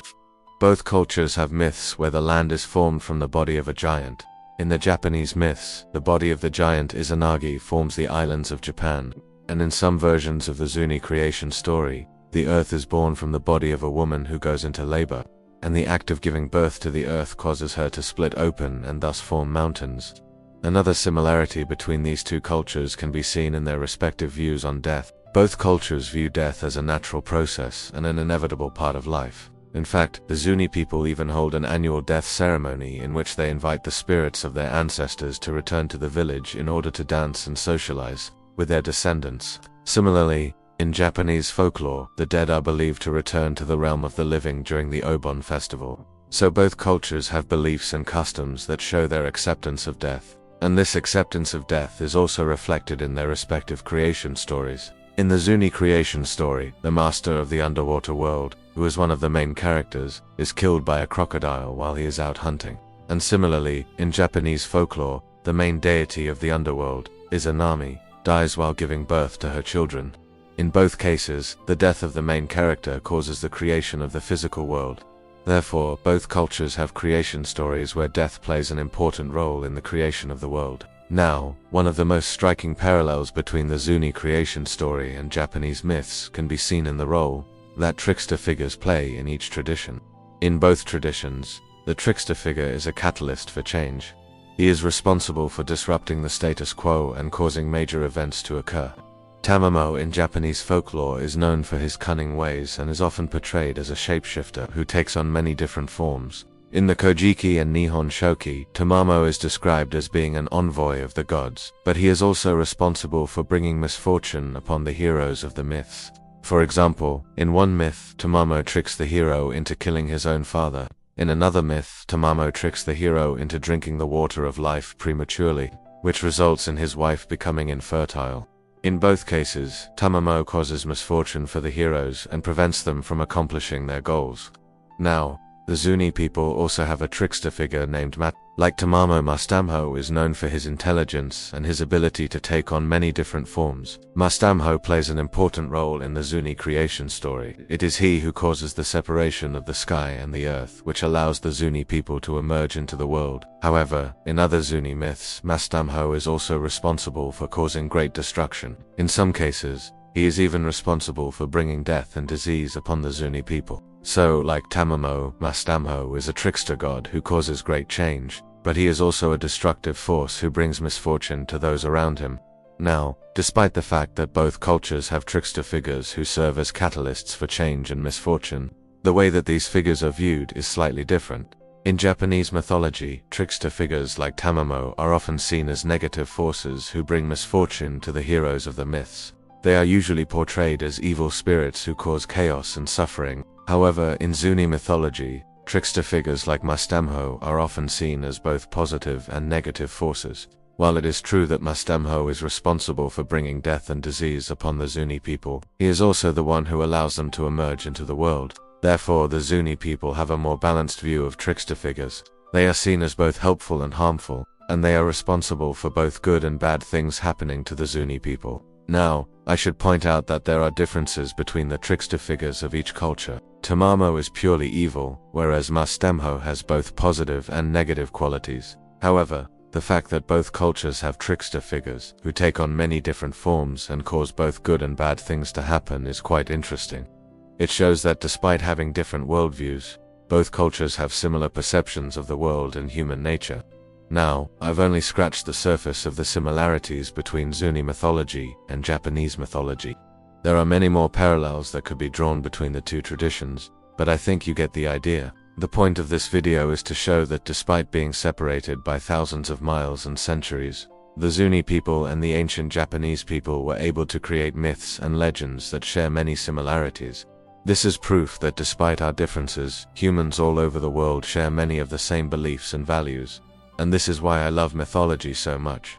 It's because it shows that despite our differences, we are all connected to each other in ways that we can't even imagine. Through studying mythology, we can learn about different cultures and beliefs, but we can also learn about ourselves and our place in the universe. So thank you all so much for watching. If you enjoyed this video and want to see more just like it, please consider supporting me. Until next time, stay safe, stay nerdy, and stay curious. Chapter 10: Modern Zuni Acoma Pueblo is a place filled with magic. If you've been here and walked around, you'll know what I mean. And if you haven't, then you should come visit because there are very few places that have such an enchanting atmosphere. But not everyone who lives here is into it, especially the kids. They'd rather be anywhere else but here, which I totally understand. There's nothing for them here but the desert, a few stores, and a school. Beyond that, they're just bored, and now with COVID, there aren't even tourists to entertain them. So if you ask any kid what he or she wants to be when they grow up, I can guarantee that none of them will say they want to be a tour guide. There was this one time when I was giving a tour to this family, and we were just walking along the trail, and suddenly this little kid jumps out from behind his mother and yells, "Boo!" Then his mother turns to me and says, "Sorry about that, he watches too many videos." And sure enough, when I turned around, the kid was watching me with a big smile on his face. His eyes were sparkling with mischief. At that moment, I knew exactly what he wanted to be when he grew up. He wanted to be a YouTuber. So what do you do when your heritage is all about tradition and your life is all about modernity? How do you find a balance between being proud of where you come from and being excited about where you're going? Well, for the Zuni people, the answer is pretty simple. You blend the two together. When I first came to Zuni, I already knew that it was a special place. After all, it's one of only 2 pueblos that survived the conquistadors. But what I did unrealize is that those same ancestors, who managed to keep their culture alive for centuries, also adapted to new ideas and technologies. Otherwise, they wouldn't have been able to thrive in a modern society. And that's what makes the Zuni so fascinating to me.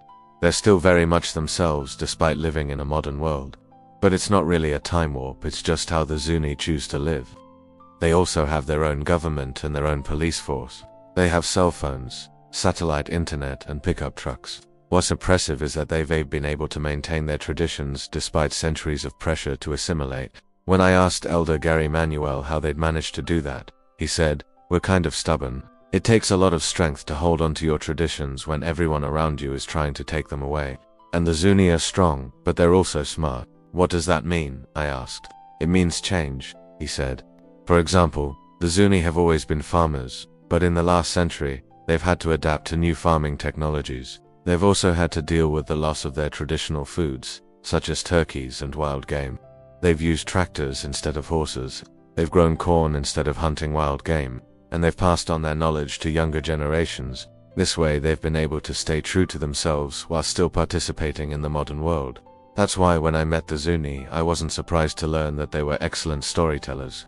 Storytelling is an important part of their culture. When the Zuni elders tell stories, they're not just entertaining their audience. And when the young people listen to those stories, they're learning how to be Zuni in a modern world. All over the world, indigenous cultures are finding ways to stay true to themselves while still participating in the modern world. For example, the Maori in New Zealand are using their traditional language in schools and government buildings, and in Australia, the Aboriginal people are using their art to raise awareness of their culture. In Canada, First Nations people are using social media to share their stories with the world. And in the United States, Native American tribes are using economic development to improve their quality of life. But why is it so important to preserve your culture? Why not just let it fade away like so many other cultures have? Well, because your culture is what makes you you. It's what gives you your identity. It's what allows you to connect with other people, and it's what gives your life meaning. When you lose your culture, you lose a part of yourself, and that's something that no one should ever have to experience. Believe it or not, they're actually a real group of people. They have their own language, their own customs and traditions, and they have a deep connection to the land. When the Japanese first arrived in North America, they faced a lot of challenges. They were a minority in a predominantly white society, and they were often targets of discrimination and violence. But they never gave up on their heritage. They held on to their language, customs, and traditions and passed them down to future generations. Today, the Japanese are a thriving community, and their culture is an integral part of North American society. They have a deep connection to the land. They believe that the earth is a living thing, and that humans are only temporary guests on it. Because of this belief, the Japanese are committed to protecting the environment. One of the most important things to the Japanese is respect. They respect their elders, their ancestors, and the land. This respect is evident in everything they do, from the way they interact with each other to the way they treat the environment. Another important value to the Japanese is hard work. They believe that through hard work and dedication, anything is possible. This work ethic is evident in their businesses and their community organizations. The Japanese have a lot to offer the world. Their culture is rich and their values are strong. I feel honored to know them, and I'm grateful for their contributions to our society. They've been around for thousands of years, and their influence can be seen all over the world. The Japanese have a deep connection to nature. They believe that humans are only temporary guests on the earth, and that we should live in harmony with the natural world. This respect for nature is evident in their art and literature, which often features images of mountains, water, and trees. They also have a deep respect for animals and believe that all living things should be treated with kindness and compassion. Another important aspect of Japanese culture is the emphasis on hard work and discipline. This work ethic is evident in their art form, which often depicts scenes of everyday life and the beauty of nature. Many famous works of Japanese literature have been translated into English and enjoyed by readers all over the world. Overall, Japanese culture is a rich and complex tapestry that has evolved over centuries, and I feel honored to have the opportunity to learn about and experience their culture.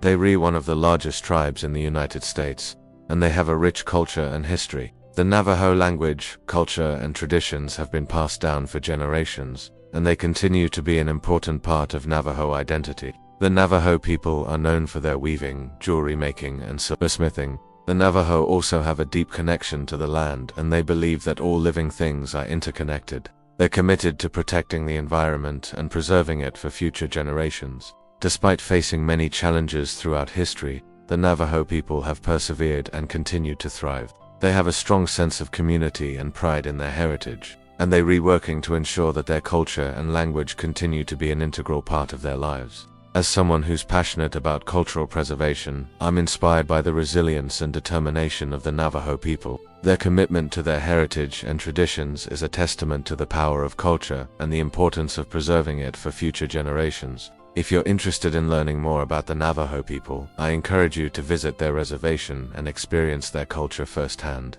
You can also support organizations that are working to preserve Navajo culture and language. By doing so, you'll be helping to ensure that this vibrant culture continues to thrive for generations to come. Now, let's talk about why the legend of the Hopi continues to fascinate us today. People have always been fascinated by stories of ancient civilizations, and the Hopi are no exception. Their unique culture and traditions have captivated the imaginations of people around the world, and there is a constant interest in learning more about them. Another reason is that the Hopi are known for their beautiful pottery and weaving. Their traditional crafts are highly sought after by collectors and museums alike, and there is a lot of interest in the techniques and designs used by Hopi artists. Moreover, the Hopi are also known for their agricultural innovations. They developed sophisticated irrigation systems and farming techniques that allowed them to thrive in the arid climate of the American Southwest. This ingenuity has made them an important subject of study for anthropologists and farmers alike. Finally, the Hopi are also known for their spiritual beliefs and practices. They have a deep connection to the land and believe that all living things are interconnected. This worldview is both beautiful and inspiring, and has attracted the attention of many people around the world. Overall, the Hopi are a fascinating people with a rich culture and history. From their ancient ruins to their traditional crafts, there's a lot to marvel at and learn from them. As we continue to explore and appreciate their culture, we can better understand and learn from one of the oldest civilizations in the Americas. If you're interested in learning more about the Hopi, I encourage you to visit their reservation and experience their culture firsthand. You can also support organizations that are working to preserve Hopi culture and language. By doing so, you'll be helping to ensure that this vibrant culture continues to thrive for generations to come. Thank you for joining me on this journey of discovery. Until next time, stay curious, stay open-minded, and stay connected to our stories. In our last episode, we dove deep into an alleged link between the Native American Zuni people and the Japanese, going over everything from similarities in language to archaeology to genetics. We also talked about how there are aspects of this theory that are simply impossible to disprove with modern scientific methods. But by the end of that video, we learned just how far the evidence for this link falls short of actually proving it. Now, in all honesty, it's probably impossible to satisfy everybody with what I'm going to say in this video. Some viewers will be disappointed that I don't come out more strongly against this theory, while others will be upset at my refusal to accept it as fact. I'm hoping that both sides will be able to respect where I am coming from with this video. It's not my intention to step on anybody's toes or spread misinformation. I want to be clear that this is my own personal viewpoint based on everything I have read and studied. I have chosen to leave my personal bias at the door and evaluate this topic from the perspective of a historian who studies pre-Columbian America. My conclusion is that despite some intriguing coincidences, we simply do not have sufficient evidence to prove that the Zuni people are descended from Japanese sailors who shipwrecked on the coast of Mexico several centuries ago. This may be disappointing to hear if you are hoping for proof of a pre-Columbian trans-Pacific link, but it's important to remember that the burden of proof lies with those making the claim. Extraordinary claims require extraordinary evidence, and what we have here is simply not enough. If somebody came up to me and said they had found a diary written in Japanese on the Zuni reservation, or a katana with a Japanese inscription, or even the bones of a Japanese sailor dating back several hundred years, then I would say that this discovery could potentially change everything. But unfortunately, we don't have any of those things, and because of that, I cannot personally accept the Zuni-Japanese link as fact. With that being said, I want to make it clear that I am not saying that this theory is definitely false, only that it's not proven. There may well have been ancient voyages across the Pacific long before Columbus, but we simply do not know this with certainty. I am absolutely open to changing my mind if new evidence comes to light. Now, let's talk about why most scholars are unconvinced. Most scholars are unconvinced because there are many alternative explanations for the apparent similarities between the Zuni and the Japanese. For example, the Zuni language has many loanwords from Spanish, and it is possible that some of these loanwords could have made their way into Japanese via Chinese or Korean intermediaries. There are also similarities between the Zuni and other Native American cultures, such as the Hopi, which makes it seem unlikely that they were separately populated by Japanese sailors. One argument that I see used quite a bit is that since we don't have archaeological evidence refuting a Japanese presence in the Americas, then it must be true. But this argument doesn't really work because of how archaeology works. Archaeology is like a detective game. If the police find a murder weapon, they have strong evidence that a murder has occurred, but they wouldn't use the absence of a murder weapon as proof that no murder took place. The same goes for archaeology.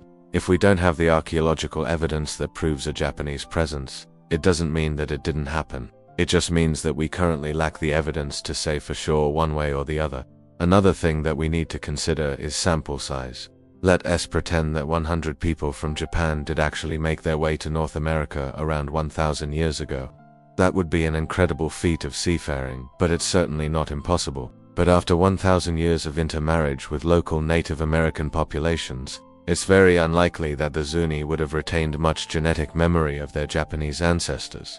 So even if DNA testing showed that the Zuni were related to the Japanese, This could just as easily point to a shared ancestry somewhere in Asia thousands of years ago rather than a direct migration from Japan. There's also the matter of legends.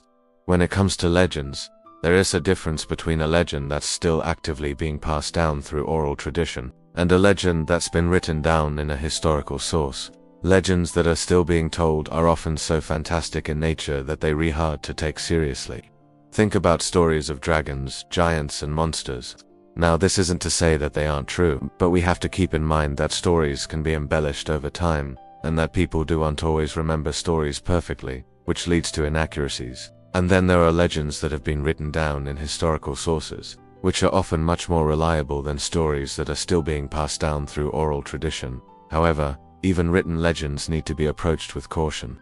The earliest written mention of the Zuni people comes from the Spanish conquistador Francisco Vázquez de Coronado in his letter describing his explorations in the southwestern United States in the 1540s. Coronado mentions that, according to the natives, their ancestors came from the east across the ocean in boats. While this certainly sounds like it could lend credence to the Zuni-Japanese link, it's important to remember that Coronado was writing almost 200 years before the Japanese began keeping written records, so there's no way he would have known that the Japanese were seafarers. He could have just as easily been writing about the Chinese or the Polynesians, or maybe he completely misunderstood what the Zuni told him. The point that I'm trying to make here is that legends, especially those passed down through oral tradition, should always be viewed with a healthy dose of skepticism. It's not that legends have no value. They can still be incredibly interesting and helpful when studying history, and sometimes legends preserve small kernels of truth. But we shouldn't accept legends as factual until and unless we have additional evidence to support them. Finally, we need to talk about why this subject is so difficult to study from an academic standpoint. First of all, there's a lot of controversy surrounding this topic, which makes it difficult to get unbiased information. There's also a fair amount of racism and xenophobia present on both sides of the debate, which further complicates matters. Unfortunately, some people have hijacked this discussion and turned it into a battle of us versus them. Both the pro-Zuni Japanese and anti-Zuni Japanese sides have their share of guilty parties who resort to name-calling and ad hominem attacks instead of addressing the issues. This kind of toxic behavior only serves to drive a wedge between scholars and prevents meaningful discussion. It's also worth pointing out that studying controversial topics like this can have real-world consequences. In 2019, two archaeologists from the University of Otago in New Zealand, Athol Anderson and Rebecca Howell, published a paper arguing that the Zuni people are not descended from Japanese sailors. Instead, they argued that the similarities between the Zuni and Japanese are due to chance and confirmation bias.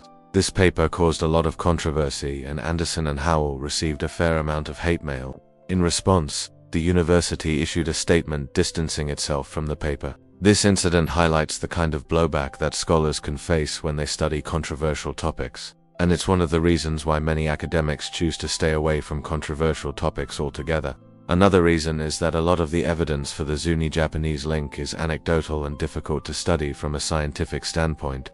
As we saw in the last video, many of the similarities between the Zuni and Japanese are based on small sample sizes or unverified stories. This makes it difficult to draw any firm conclusions. Overall, this is a very difficult subject to study objectively, and many scholars are understandably hesitant to get involved.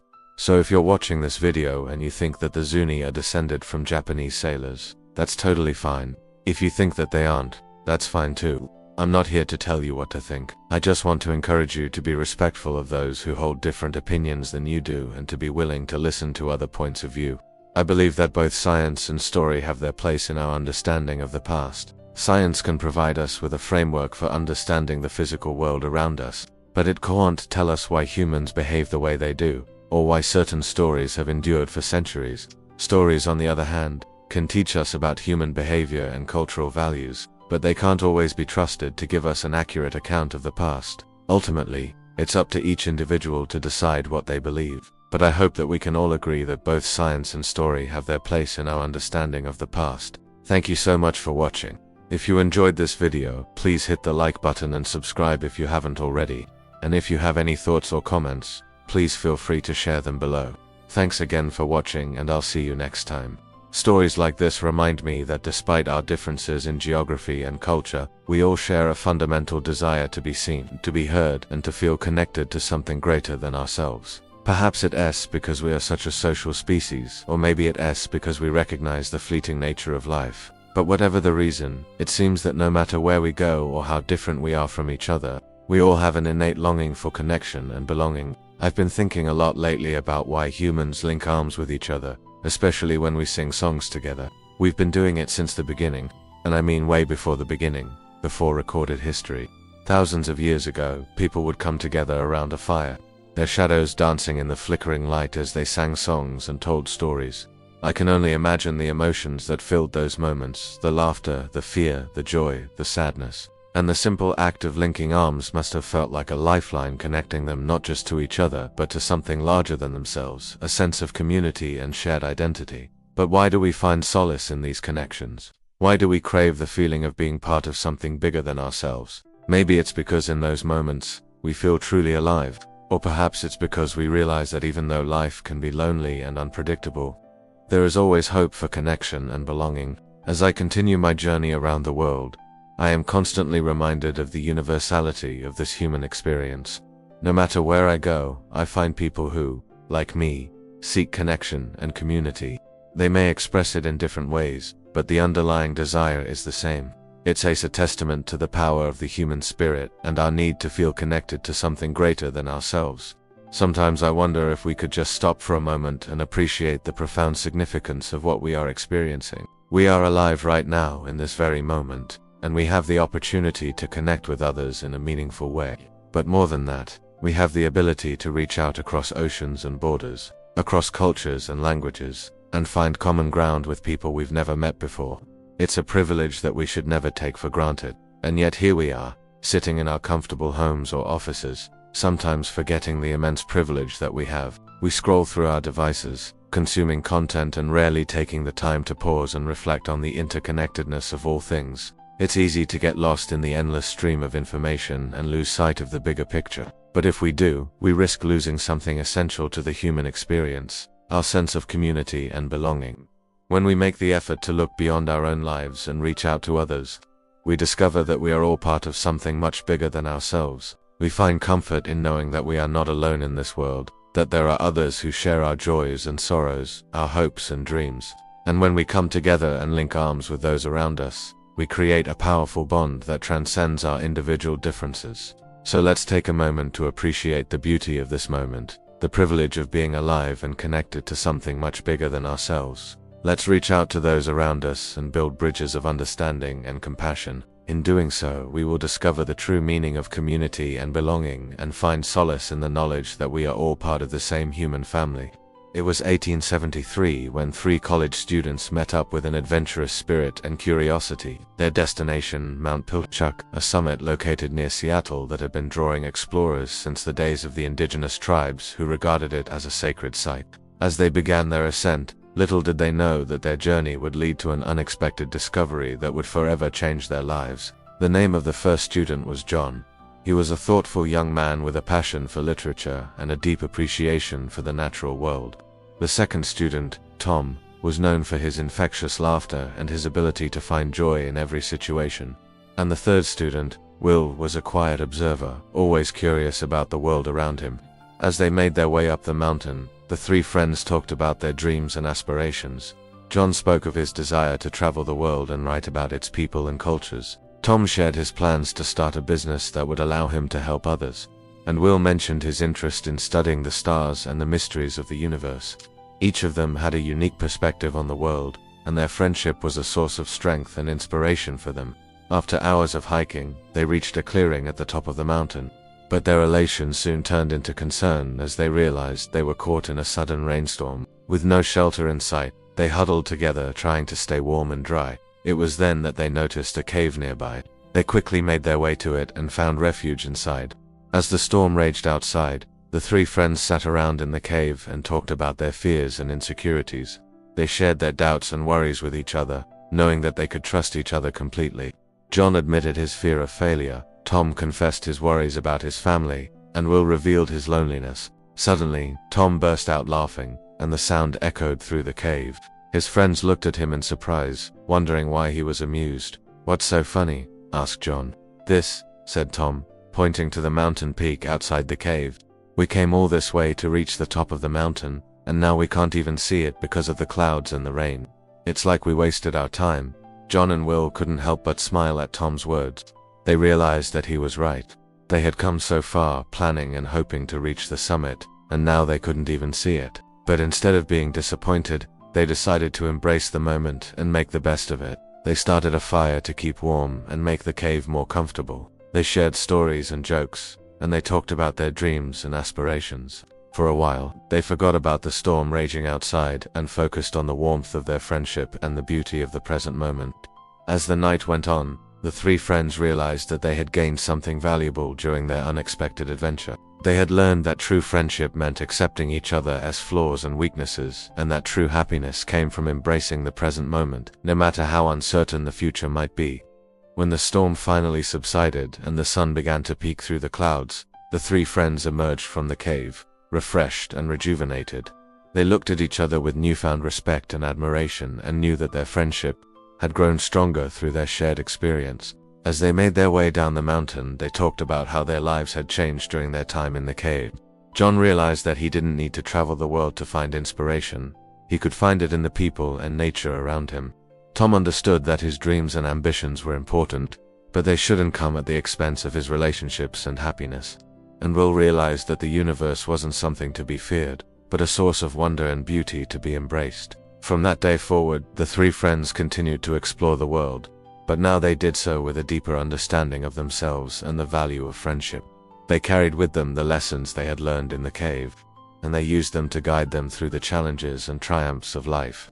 And so the story of John, Tom, and Will serves as a reminder to all of us that sometimes the greatest discoveries are made not in the places we plan to go, but in the unexpected detours that life throws our way. It's a testament to the power of friendship and the importance of embracing the present moment, no matter how uncertain the future may seem. Before I go, I want to send a huge thank you to everyone who has supported this channel. Your support means the world to me, and I am so grateful to have you on this journey with me. If you enjoyed this story, please don't forget to leave a like and subscribe for more content like this. And as always, thank you for watching, and I'll see you in the next video.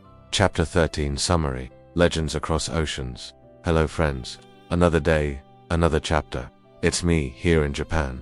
We Rigon Na summarize Chapter 13, and we Rigon Na go over some things that I feel are important to this story. And if you haven't already, please don't forget to subscribe. Now, this story is getting pretty long, so let's just get right into it. So far, we have covered a lot of ground. We have been all around the world with Jared Diamond and Carlyle Bank, and we have gone back in time over 14,000 years. But everything comes full circle today as we revisit the mystery of the Zuni and the Japanese. Let's go back to the beginning of the story where we first met the Zuni people. They were a small tribe living in the southwestern part of the United States. They were farmers and they had no written language. Their traditions were passed down orally through stories, and one of these stories was about their creation. The Zuni people believed that they were created by the Spider Woman from the stars. She came down from the sky and created them from corn pollen, and she left them on Earth with instructions to live in harmony with nature and each other. This story of the Spider Woman is also found in the mythology of many Native American tribes, including the Hopi, the Navajo, and the Pueblo. But the story doesn't end there. As we continue on our journey, we learn that the people of Japan also have a story of creation that involves a woman descending from the sky and creating humans. The story goes that the first humans were made from rice and planted in the mud. Now, rice farming began around 8000 BC in what is now Thailand and Vietnam, so it is possible that this story also originated in Southeast Asia. I think there's something really important here that we need to remember. There are two separate cultures on two different continents who both tell the same story of how humans were created. The question is, how could this be? Did these people know each other? Did they share the same ancestors? Or did they both receive this knowledge independently? What does it mean for two completely isolated cultures to have the same belief? Is it possible that they actually did meet and exchange ideas, or is there some other explanation? These questions have kept me up at night. The Zuni people are one of the oldest cultures in North America, and they have managed to preserve much of their traditions and beliefs. They have a rich culture with a strong emphasis on storytelling, music, and dance. Some of their most famous crafts include pottery, weaving, and jewelry making. Now, like I said before, the Japanese have a similar story. They believe that their ancestors came from Southeast Asia and brought with them the knowledge of how to farm rice and create tools. They also believe that their earliest ancestors were nomadic hunters, but they eventually settled down and became farmers. This transition from nomadic hunters to settled farmers is a major theme in the story. It is a story of cultural evolution and development. It's also worth noting that the Shinto religion, which is native to Japan, has many similarities with the beliefs of the Zuni people. Both religions are polytheistic and they both have a deep respect for nature. They both believe that the natural world is inhabited by spirits, and they both practice rituals to honor those spirits. One of the most interesting aspects of Japanese mythology is the story of the sun goddess Amaterasu Omikami. She is the main deity in the Japanese pantheon, and her story is told in the Kojiki, one of Japan's oldest texts. According to the text, Aim no Uzum was hiding in a cave and the world was plunged into darkness. The other gods were worried that she would stay in her cave and destroy the world, so they devised a plan to get her out. They went to the entrance of the cave and started making a lot of noise. Amused by the commotion, Amenuzum came out of the cave to investigate. When she saw the other gods dancing and partying, she got angry and sent a bolt of lightning to punish them. But one of the gods, named Inari, was able to calm her down and convince her to return to the heavens. Once Amenuzum was back in the sky, the world was bathed in sunlight once again. This story is often interpreted as an allegory for the transition from winter to spring. In Japanese mythology, the sun goddess represents light and warmth, while the cave she hides in represents the cold and darkness of winter. The story of the sun goddess is just one of many examples of the similarities between Japanese mythology and the beliefs of the Zuni people. Both cultures have a deep respect for nature, and both cultures have stories of creation that involve a female deity. What is perhaps most fascinating is that these similarities didn't just happen in one or two myths, but run through the entire body of beliefs and stories. For example, the Shinto religion of Japan places great importance on the concept of purity and cleanliness. This is also an important concept in the religious beliefs of the Zuni people. They believe that everything in the universe is made of the 5 elements: earth, air, fire, water, and spirit, and they believe that it is their duty to live in harmony with these elements. They also believe that they can influence the spiritual world through their actions in the physical world. This is why they perform rituals and ceremonies to honor the spirits of nature. So these are some of the ways that the Zuni and Japanese beliefs are similar, but the differences are just as fascinating. The Zuni people have a more complex understanding of the spiritual world. They believe that there are many different levels of reality and that the human world is just one of many. They also believe that the spiritual world is full of danger, and that humans must be careful not to upset the balance of nature. This is why they have rituals and ceremonies to appease the spirits of the dead. Overall, the religious beliefs of the Zuni and Japanese people are quite similar, but there are some key differences. The Zuni people have a more complex understanding of the spiritual world, and they are more likely to incorporate elements of magic into their daily lives. The Japanese are more likely to focus on the importance of order and cleanliness in their religious practices. Despite these differences, however, the similarities between the two cultures are striking.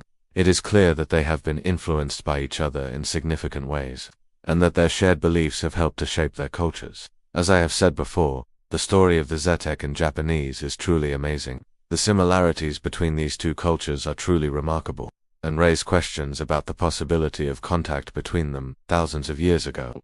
While it is impossible to say for sure whether or not the Zuni and Japanese people are related, the similarities between their languages, rituals, and myths are too great to be ignored. It is possible that they are distant relatives who shared a common ancestor long ago, or it is possible that they were in contact with each other through trade or war. Whatever the case may be, the story of the Zuni and Japanese is a reminder that our world is full of mysteries that we may never fully understand.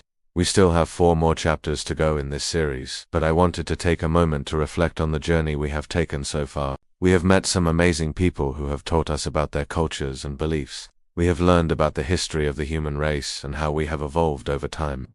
We have also learned about the mysteries of the ancient world and the possibility of contact between different civilizations. Remember, my friends, the truth may remain uncertain, but the story lives on. And with that, it's time to go. Thank you for watching and listening. May your dreams be filled with adventure and discovery. Until next time, stay curious and keep asking questions. If you liked this video, please give it a thumbs up and share it with your friends. And now, my little otter, it's time for bed. You've had a busy day, so let's relax for a moment and enjoy the peace and quiet of the night. Close your eyes and imagine you are floating in a dark blue sea. The waves are gentle and rhythmic, rocking you like a boat on the water. Feel the cool breeze on your face as you drift further and further away from the stress and chaos of the day. The sounds of the sea are all around you. The cry of gulls, the lapping of waves against the shore, the soft murmur of the wind whispering through the grass. Let these sounds wash over you and carry you away to a place of peace and tranquility. You are safe here in your little otter bed. No one can hurt you here. You are free from worry and fear. Let go of all your troubles and just relax. Breathe in the fresh, salty air and let it fill your lungs. It's clean and pure here. Let it invigorate you and give you strength. Breathe out any tension or stress you may be feeling and let it float away on the breeze. You are at peace now. Your body is relaxed. Your mind is calm. You are ready for bed. Rest well, little otter, and dream sweet dreams.